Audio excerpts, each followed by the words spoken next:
À l'occasion de la célébration de son 51e anniversaire, l'OMVS, l'Organisation pour la mise en valeur du fleuve Sénégal, a présenté récemment à Dakar sa nouvelle stratégie visant à rendre pérenne le transport fluvial sur ce cours d'eau. Nous avons voulu que notre rendez-vous, cette année, soit inscrit sous le thème de la navigation. Pilier manquant à l'OMVS depuis sa création et dont la réalisation est cruciale pour l'intégration des peuples du bassin du fleuve Sénégal.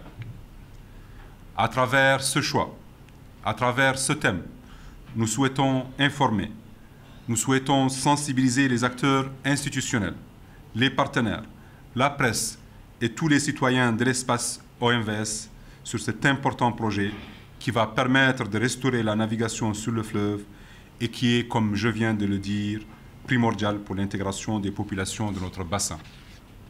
Depuis sa création en 1972, la navigation a été le pilier manquant à l'organisation.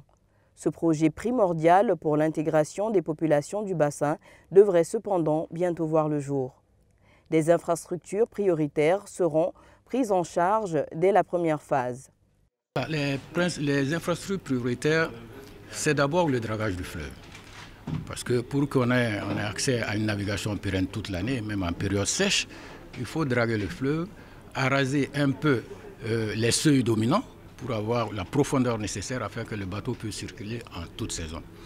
Également, nous avons dans le bassin 4 escales qui disposent déjà des quais exploitables.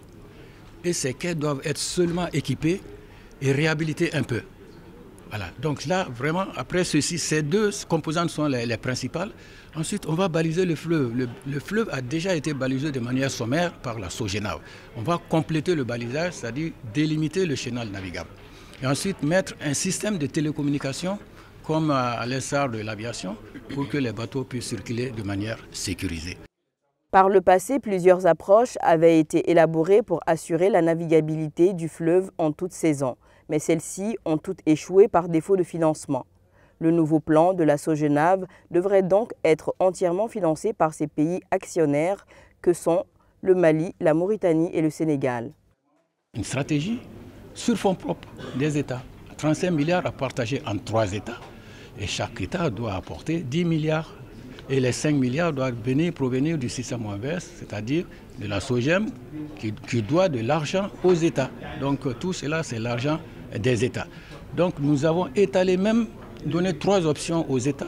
C'est-à-dire que les États peuvent financer leur quote-part de 10 milliards en une seule année, en 2023, ou bien en 2 ans, 2023, 2024, ou bien en 3 ans. Mais notre objectif est de démarrer le projet de navigation en 2023.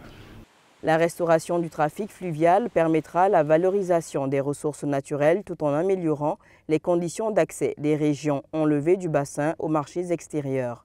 Elle favorisera en même temps l'intégration sous-régionale des pays riverains ainsi que le développement du commerce intra-zone du bassin et celui international des États membres.